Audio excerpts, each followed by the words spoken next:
This is a CNA podcast.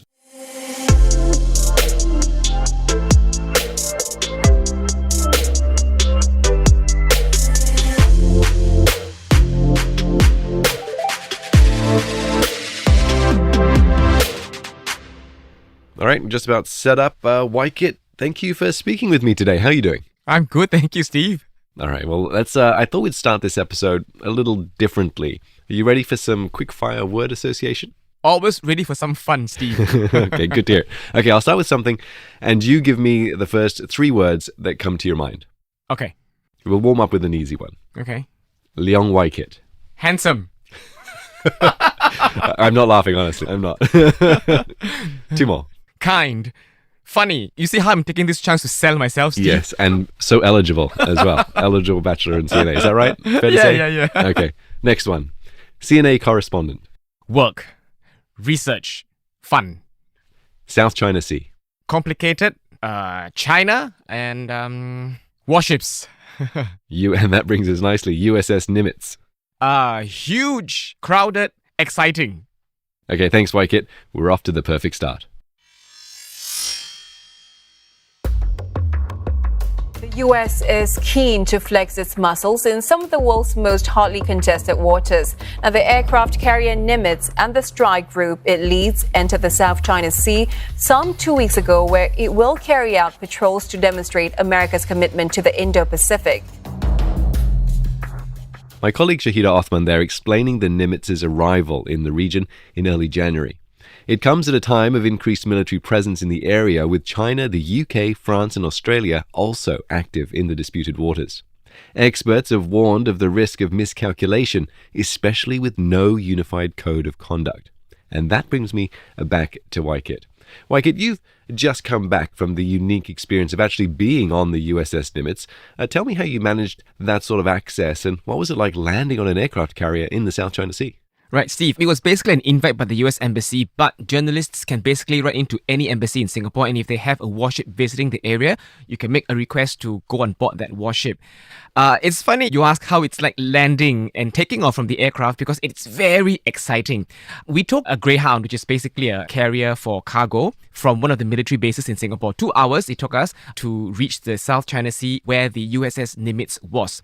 And yes, it's a huge aircraft, but it's not built for long taxiing, so you cannot have the luxury of, taxiing for long. I was going to say, it's like a really short runway. Exactly. It must be very abrupt. Exactly. Very, very abrupt indeed, because as we were descending, the sailors on board the ship will have to manually force the plane to an immediate halt. So I watched it from an outside point of view. So when the aircraft is landing, the plane will lower what's known as a tail hook at the back of the plane, and the function of that tail hook is for it to basically catch one of 4 cable wires on the warship, and when it does catch it, it will halt immediately. So you can imagine that kind of impact.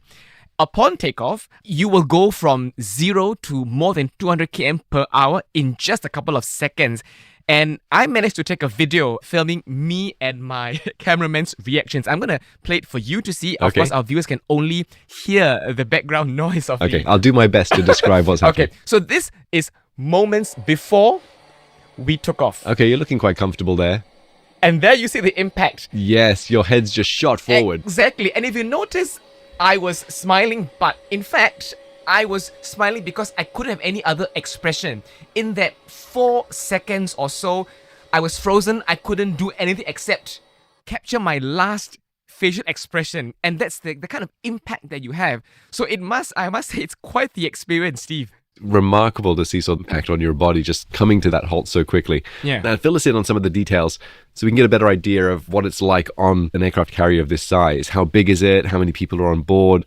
How long are they at sea for? And obviously the question of food has to come into play as well. Yeah, one of the first things we did when we landed was to have lunch.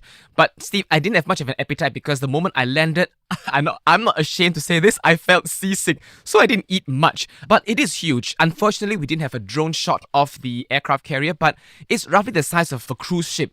There are about 5,000 people on board, so it's relatively crowded. I didn't get a chance to visit the kitchen, but you can imagine, because these sailors are out from, say, between 6 and 8 months. So the kind of storage of food has to be massive. 6 to 8 months at sea. Exactly. So one thing good is that some of them do have access to Wi-Fi, so you're not exactly always very bored. Of course, when we went on board a ship, we didn't have Wi-Fi access. So I went to the cafeteria to eat, and we ate exactly what the sailors would eat. I would say it's a relatively good restaurant standard kind of food. I had pita bread, I had sweet broccoli salad, but like I said, the food was good. I just didn't have much of an appetite. That's a shame. I hope it. How long were you on the boat for in total for this story? Some 3 to 4 hours. Okay. And I want to ask if you brought your aviators and if you now have a call sign, because these kinds of ships always make me think of the movie Top Gun. And what else stood out for you or surprised you about your experience on board? Well, Steve, you might be surprised if I say this, but I have never watched Top Gun. Everybody whom I tell I went on board a USS aircraft, they say, oh, Top Gun. I know of the movie, but I have not watched it. And you haven't seen the sequel Maverick either then? None. Wow. But during lunch, there were some casual conversation. One of the journalists asked the sailor, how accurate is Top Gun? That was the next question I wanted to ask you. And he said, very accurate. And that was when I said, okay, Waikid, you must watch Top Gun because I've already been on a warship. What stood out for me immediately was that there's so many layers or levels of stairs, and they're quite steep. And of course, there are signs telling the crew to not run. But you can see how expert they are. They've spent so long at sea. They go up and down, going very fast. The other thing that stood out for me was that the crew members who are married, they don't wear their actual wedding bands. Because I've noticed many of them wearing rubber wedding bands, some full black, some red, some colorful, some in turquoise. And I asked them, is this compulsory? But they said no, it's really because for the safety of their work, they would rather not have actual jewelry but use a rubber wedding band. Oh, that's so interesting. Exactly. The other thing I noticed was there are quite a number of sailors with tattoos. Of course, the story is that traditionally sailors are out at sea for so long, they have nothing better to do, they tattoo each other. But some also tell me that it's for very practical and perhaps grim reasons because your tattoos identify you uniquely. So if you're a sailor, unfortunately, if things do happen, that sort of becomes your identity. Wow, that I never realized that would be something that would be considered. Yeah. Wow. Okay, so who did you speak to while you were there and what did they say about the job? Oh, they were all very passionate about what they did. They all believed in their training. There's a range of jobs on board, including media liaison officers. And they're not just there to meet journalists. They're in charge of broadcasting messages to the crew. I'm told they even have a weekly bingo session that gets the crew very excited. Of course, they're also very serious jobs. Even though they're not actively patrolling, some of them on board are actually doing drills. So I was on the landing deck when I saw an actual drill taking place. Someone was carrying a mannequin. They went on board a chopper that went out to sea. I'm told that the mannequin is supposed to be a victim and there will be divers going into the South China Sea to retrieve that mannequin as part of your search and rescue mission. Oh, so I suppose they all have jobs to do. I mean, they're on the boat for so long, months at a time, but they have, an 8-hour day shift. Is that how it works? I don't know how long they work, but if you're stuck at sea for 8 months, you may as well be doing something. The hours no longer count. I suppose that is very true. So you've told me a little bit about the roles they play and the job they do on board. What about the bigger picture? Are they aware or what do they think about that? Right. So the bigger picture is really for them to give this sense of stability and peace. Now, I chatted with some of the sailors. Of course, they tell me that politics aside, what they're really trained to do is to give the region peace and stability, and they are trained to de-escalate situations. And in that conversation, you get a sense that they are very passionate with what they do. If you take politics out of the picture and just focus on what they do, it's a very meaningful job. Thanks, Waikid. And that sets us up nicely to talk about the bigger picture at play in the South China Sea, with nations big and small from far and wide competing for influence, dominance, and resources in one of the world's busiest shipping lanes.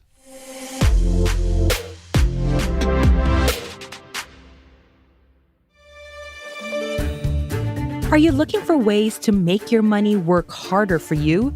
Or need tips on saving, investing, and making financial decisions? Join me, Sarah Alcalde, on Money Talks, CNA's top personal finance podcast.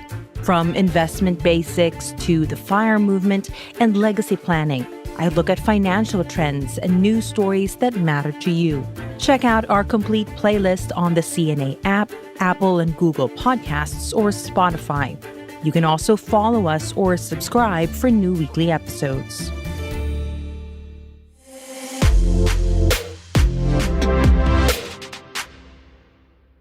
The Chinese are deploying their military assets into the region now because they can. They are now able to secure whatever claims they make in the South China Sea and back it up with actual military assets instead of just rhetoric. What we've noticed is that the moment a US warship appears, these Chinese ships will also tend to disappear, which shows that the US military presence indeed has some sort of a deterrent effect on China's behavior in the region.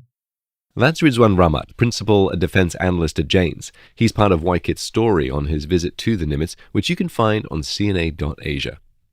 He'd go on to say that the Indo-Pacific, that includes the South China Sea, is the fastest militarizing region in the world, despite what's going on in Ukraine. You're back with me, Steve Lai, and Leong Waikit. Waikit, why is everyone so interested in the South China Sea? Well, Steve, like you said, it's one of the busiest shipping areas. In fact, 1/3 of the world's ships pass through that area. So for economic reasons, it's also believed that there's a lot of natural gas and resources in the South China Sea. And you can imagine if you have access to that vast body of water, it's thriving for fisheries. But on the political and defense side, I'm told that perhaps China uses that area to park their submarines. So a lot is at stake here for people who have claims on the South China Sea. Let's talk about that country then that's staking the biggest claim in the South China Sea. Tell us about China's claim. Right. Now, China insists that it is the first to discover that vast body of water and it is the first to exercise sovereignty and jurisdiction. It even cites maps that show that the part of water belongs to China. And of course, there's this controversial 9-dash line, which is basically an imaginary boundary that China draws on its map, which marks out some 90% of the South China Sea, and it claims that as their own. Of course, it's controversial because other claimants would say, hey, your 9-dash line eats into my territory. And which are the other claimants in Southeast Asia? We've got Vietnam, Brunei, Malaysia, Indonesia. Territories also like Taiwan are claiming parts of the South China Sea. Yeah, and the Philippines also plays a part in it as well because, as we mentioned, several Southeast Asian nations have claims to the body of water. In 2016, an international tribunal ruled overwhelmingly in favor of the Philippines in determining that major elements of China's claim to the South China Sea, including its 9-dash line that you mentioned, and recent land reclamation activities as well, and other activities in the Philippine waters were unlawful. But they aren't the only claimants. Right, and that's the problem. The other claimants also have access to warships, and when you send your warships in that area, there's always a potential for clash. In fact, there had been clashes in the past. One of the more significant ones was back in 1988 when the navies of Vietnam and China clashed, and in that incident, some 70 Vietnamese soldiers were killed. These days, we also see military drills on the South China Sea, US warships, China warships, and there's always the potential for miscalculation that could escalate into conflicts. There are big regional players, there are small regional players, but there are also big Western powers that are increasingly showing interest in the South China Sea. The US, as you've seen firsthand with the Nimitz, is taking it incredibly serious as well. Yeah, that's right. Like I said, when I was speaking to the sailors, they take their job very seriously. Of course, the big picture plan is for Washington to continue sending military ships to this part of the world to show its presence. Earlier, we heard from my interviewee, Rizwan Rahmat from Janes. He's a defense analyst. He also told me that the presence of US warships does have a deterrent factor because he's noticed that when the US warships turn up, the China vessels sort of disappear. But he also mentions that the presence of warships tend to attract other warships because they also want to come in and see what's going on, to also show some presence. Therein lies the problem because there is no unified code of conduct for the navies to adhere to. So, for example, if Steve, your warship comes to what I think is my territory, I may tell you to back off. But if you don't, I may then start to fire, say, a volley of water cannons. And if you take it the wrong way, you may retaliate by firing the cannons. And then if this goes to and fro, it could escalate into something even more serious. And these are examples of how conflicts could be miscalculated and escalate into skirmishes at sea, rather. Yes, and the fear is that that could then escalate into a bigger conflict. China and ASEAN have been negotiating a South China Sea Code of Conduct for years. You just mentioned it just then, to manage sort of the long-standing tensions. Are we any closer to that becoming a thing? I think not at all. In the last 2 years, of course, COVID sort of slowed everything. But even without COVID, many analysts don't think that it will make any progress at all. China and the claimants signed that Declaration of Conduct more than 20 years ago, and that's just a first step document that paves the way for the actual Code of Conduct. And there are some key reasons that analysts point out why this is not going to go anywhere. First, they'll need to agree on a geographical scope. So, for instance, Vietnam will say they want to include the Paracel Islands, and China would say no. And then Philippines will want to include the Scarborough Shoal, and China would say no. The other issue is the questions of do's and don'ts of the conduct. China, of course, will not want to have its hands tied, so it doesn't want people to ban its activities. And of course, there's also a question of whether the Code of Conduct should be legally binding. Now, most of the ASEAN claimants are okay with that, but China, on the other hand, not want to be legally bound by the conduct. Add to that, China is more fond of negotiating one-on-one with the claimants rather than have negotiations with them as a whole. So where does that leave us then? As we move forward, as countries around the region are looking to invest more in their militaries, there's more interest in the South China Sea, more interest in Southeast Asia in general. What do you see happening? Wow. Well, I read a quote somewhere by a very senior diplomat that when things escalate, they pretend to discuss the South China Sea Code of Conduct, and when things are at peace, they sort of leave it as it is. So in a way, the Code of Conduct is sort of seen as a tool to manage, if you will, emotions or political willpower from all claimants. But at the end of the day, what this really tells us is that security is such a vulnerable element, because if all parties get heated up, we get affected too. I mean, South China Sea is very far from Singapore, some 2 hours plane ride, out of sight, out of mind. But if something happens outside, it's going to affect our lives. Our shipping routes are going to be disrupted. The economy is going to suffer. So I think that's quite important for us to bear in mind. Yeah, I think the lessons we've learned from Ukraine is that even a conflict between two nations has worldwide ramifications. Wykett, you've just helped our listeners really appreciate what's going on in the South China Sea, and there are a lot of elements to it. What would you say is the biggest thing that they should think about when they think about this waterway? I think it's important to not take security for granted. I mean, it's a big motherhood statement, but if you think about it, everything is interlinked. So if we take a plane and we fly and we see a body of water, just remember that there can be potential clashes that happen, and therefore security is something that we cannot take for granted. Thank you, Wykett. It's been a pleasure to speak to you as always. Pleasure is mine, Steve. Now go and watch Top Gun.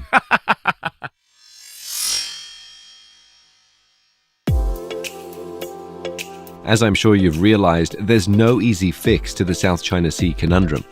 So many nations with so many competing interests and alliances. It's hard to see a solution or even a code of conduct that will satisfy all claimants. Conflict and competition is often seen as a zero-sum game. For one side to win, another has to lose. But as we've seen with Ukraine and Russia, once the lines of battle have been crossed, there are no winners, only losers. The TV version, CNA Correspondent, airs on CNA every Wednesday at 9:30 p.m. You can also watch it whenever you like on cna.asia. Do like and subscribe to this podcast version that takes you behind the scenes with our correspondents, and thank you for listening. Our podcast team is made up of Sai Ye Win, Crispina Robert, Clara Ong, and me, Steve Lai.